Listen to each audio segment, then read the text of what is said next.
오직 당신의 마음속에서 유일한 소원과 갈망이 나인 것을 내가 발견하였습니다. 그래서 그 신랑이 기뻐하고 감사하고 고마워하고 감격해서 우리에게 끊임없이 아름다운 신부를 향한 노래를 불러줄 것입니다.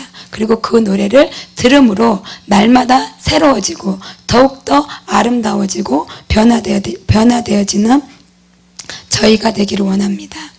사람들의 평가가 중요하지 않고 사람들의 눈이 중요하지 않습니다. 사람들의 평가는 위험합니다. 그리고 불완전합니다. 그리고 항상 수시로 변합니다. 그리고 이기적입니다. 악할 때가 많습니다. 순전치 못합니다. 그러나 우리 주님은 순결하시고 거룩하시고 정확하십니다. 공의롭습니다. 선하십니다. 주님의 눈은 정의롭습니다. 그래서 주님의 심판이, 주님이 나를 바라보시는 것이, 주님이 나를 판단하시고 나를 정하신 것이 마땅하고 마땅합니다. 그렇기 때문에 하나님이 나를 어떻게 보시는지, 하나님이 지금 나에게 뭐라고 말씀하시는지, 하나님은 과연 나에게 어떠한 이름, 새 이름을 주시고 나에게 그렇게 불러주는지, 그것을 날마다 듣기를 소원하고 그 음성 가운데서 주님과 교제하는 저희들이 되기를 원합니다. 그러기 위해서는 오늘은 두 가지의, 특별히 이번 주에 저에게 왔던 바람은요, 성경에서 나오는 인물들이 주님을 많이 만났잖아요. 주님을 대면했잖아요. 그런데 그 중에 두 분의 만남이 저에게 사모되어지고 또 기도가 되어졌는데요. 그 첫 번째 만남은 세례 요한이 주님을 보았다. 그 세례 요한과 주님과의 만남, 이 땅에 거니셨을 때 그 주님을 대면했던 세례 요한과의 만남이 사모되어졌습니다. 세례 요한은 성장 과정에서부터 아무것도 취한 것이 없었어요. 그죠? 메뚜기와 석청을 먹었고 약대 토롯을 입었고 집은 광야였고, 그래서 좋은 집, 좋은 침대, 좋은 것을 누리지 않았고, 그다음에 결혼도 하지 않았고, 그 다음에 사역면에 있어서도 위대한 예언을 한 것도 아니고, 하늘에서 불을 내리지도 않았고, 홍해를 가르지도 않았고, 죽은 사람을 살리지도 않았고, 엄청난 표적이나 기사를 행하지도 않았습니다. 그러나 세례 요한은 주님께서 여자가 낳은 자 중에 가장 큰 자라고 말씀하셨습니다. 그 이유는 세례 요한 안에 자기가 없었기 때문입니다. 자기가 완전히 철저히 비워졌기 때문에 주님께서 여자가 낳은 자 중에 가장 큰 자라고 말씀하셨는데요. 그것처럼 세례 요한은 주님과 완전히 닮은 자였다는 것, 그것이 다시 한번 조명이 되었는데요.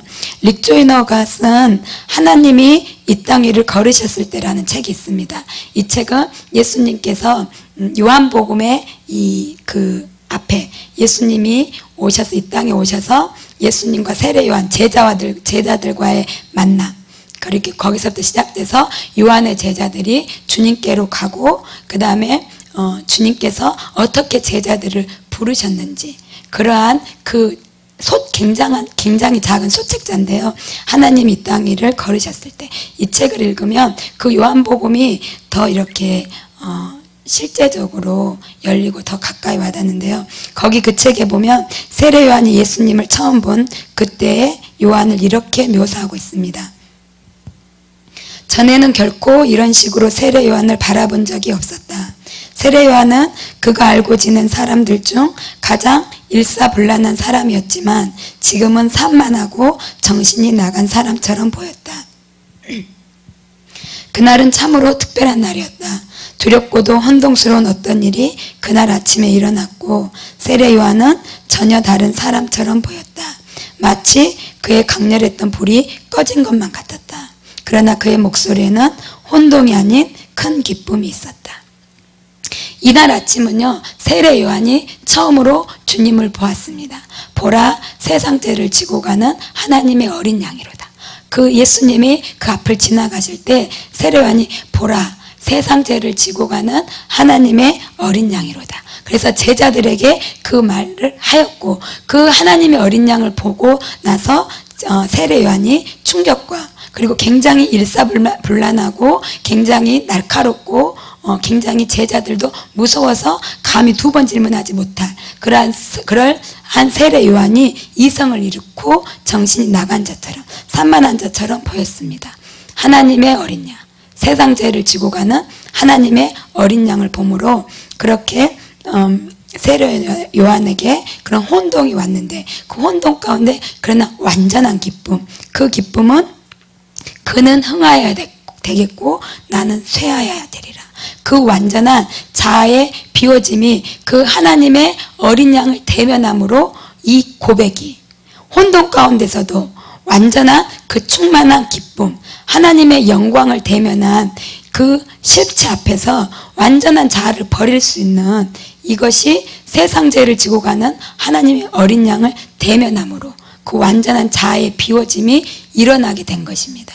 다른 것이 아니라 세상 죄를 지고 가는 하나님의 어린 양을 보므로 죽기 위해서 자기를 비워서 그 이 땅에 오신, 그래서 주님께서 세례 요한에게 세례를 받으러 오셨을 때 이미 세례 요한은 거룩한 삶을 살았습니다. 구별된 삶을 살았고 그 다음에 어떤 것도 취하지 않고 부와 세상을 향해서 왕궁을 향해서 왕을 향해서도 거침없이 회개를 선포했던 그 세례 요한이 예수님 앞에서 내가 당신에게 세례를 받아야 하는 자이다고 그렇게 고백을 하였고 그 존재하신 그 존재, 거룩의 실체 영광의 앞에서 자기가 그 거룩의 본체 앞에서 내가 회개해야 되는 자이고 나도 내가 정결케 되어야 되는 자이고 내가 씻김을 받아야 되는 자이라는 것을 그렇게 고백하는 세례 요한의 신령을 보게 됩니다.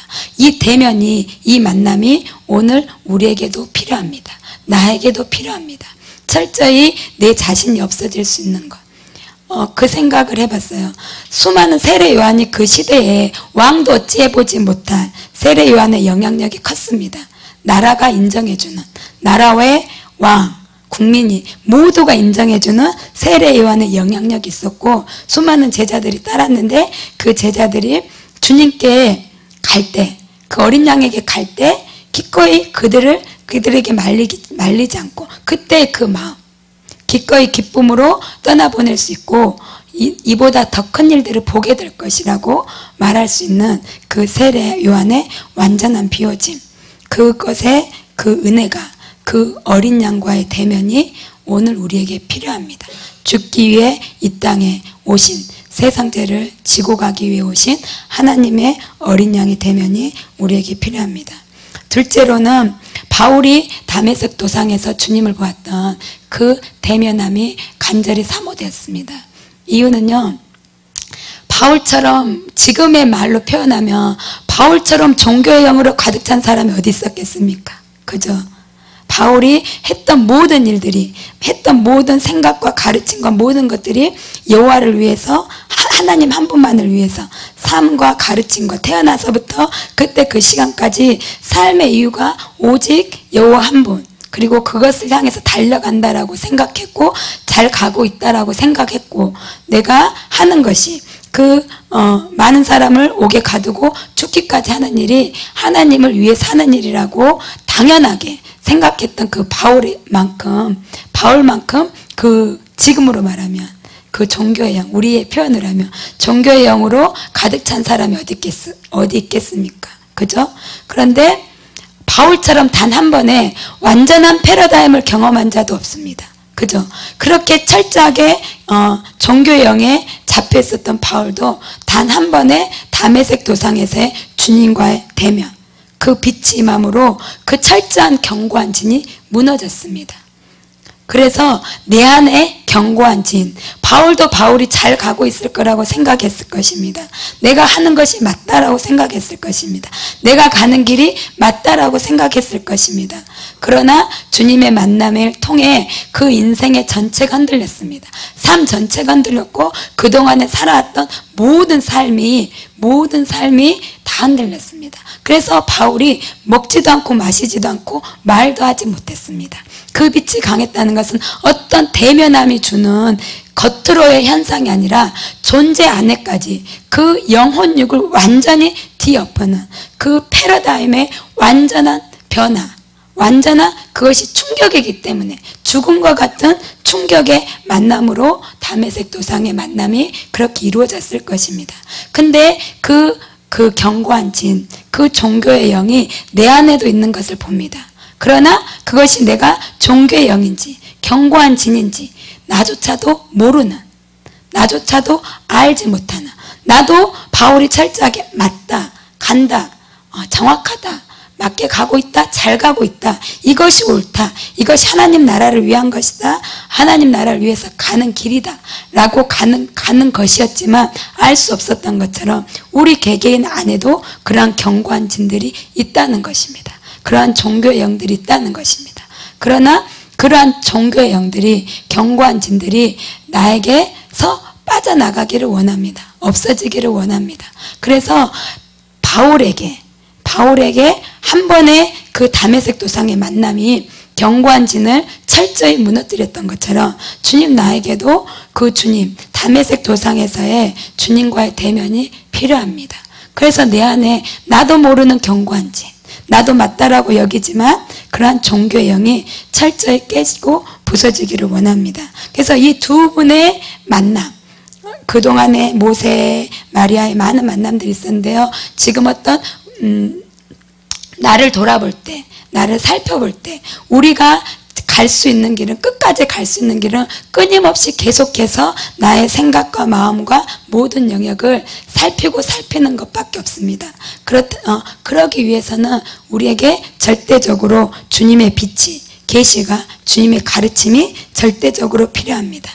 그래서 오늘 읽은 말씀처럼 우리에게 영적인 눈, 그 눈이 절대적으로 필요하는데요. 그 주님을 볼 수 있는 은혜, 자신을 볼 수 있는 눈에 견고한 진이 있는지, 그리고 내 안에 비워지지 않는 그 자신을 살필 수 있는 것은 눈이 밝아야지만이, 눈이 열려져 있어야지만이 알 수 있는데, 오늘 요한복음 9장 35절에서 41절에 읽은 말씀처럼 혹시 본다함으로 보지 못하는 자가 되어서는 안 되겠습니다. 우리 스스로 본다 하면, 바리새인들이 그랬습니다. 40절에 바리새인 중에 예수와 함께 있던 자들이 이 말씀을 듣고 이르되 우리도 맹인인가? 그러니까 예수님께서 너희가 맹인이 되었더라면 죄가 없으려니와 본다고 하니 너희 죄가 그대로 있느니라. 차라리 너희가 보지 못한다고 맹인이 되었다면 고침을 받을 것인데, 9장 1절부터는 날 때부터 맹인된 자를 주님께서 치유해 주셨습니다. 그것은 하나의 증표입니다. 영적인 눈을 열어주는 것, 실제로 보게 하는 것, 그 증표를 말씀하시고 그 맹인의 눈을 띄워준 것에서 계속해서 이렇게 나왔는데요. 내가 과연 맹인인지, 보는 자인지, 아니면 보지 못하는 자인지, 스스로 본다고 말하는 자인지. 그래서 하나님께서, 주님께서 너희가 차라리 보지 못한다고 하면 눈을 뜨임을 받게 될 텐데 본다고 하여서 심판에 이를 수밖에 없는 자가 되는지, 그런 자가 되지 않기를 원합니다. 그러면 눈을 먼 것을 이들 스스로 속았잖아요. 왜냐하면 바리새인들이 자기들은 맹인이 아니다라고 생각했거든요. 그죠? 스스로 속았어요. 근데 스스로 알지 못합니다. 이처럼 맹인은 영적인 소경은 자기가 소경인 것을 절대 모릅니다. 영적으로 잠이 든 것도 자기가 잠이 든 것을 모릅니다. 제가 어느 때 이렇게 한참 전에 이렇게 제 노트를 읽은 적이 있는데, 제 노트에 제가 이렇게 썼어요. 주님, 제가 잠이 들었었는데 잠이 든지 몰랐습니다. 그런데 이제서야 제가 이제 잠이 들고 깨어난 것을 알았습니다. 그것은 제가 주님께 사랑한다 고백을 안 한 거예요. 많이 한참을 제가 사랑한다 고백을 안 했더라고요. 그것은 바로 잠이 들었어요. 근데 그 기간 동안에는 몰랐어요. 근데 깨어서 보니까 내가 잠이 든 것을 알았어요. 그런 것처럼 맹인도 우리가 영적인 소경이 되면 내가 소경인지를 모릅니다. 그러나 내가 소경이 되어 있을 때는 나타나는 증상이 있습니다. 그래서 그 나타나는 증상들을 말씀드릴 건데요. 이러한 증상들이 내게서 한 가지라도 보여진다면 우리는 오늘 우리의 자세 가운데 바디메오처럼, 소경 바디메오처럼 다윗의 자손 예수여 나를 불쌍히 여기소서, 나의 눈을 열어서 보게 하여 주시옵소서. 성경책에 수많은 맹인들이 있었습니다. 그 맹인들의 부르짖음이 내 안에 그렇게 나와야 되겠습니다.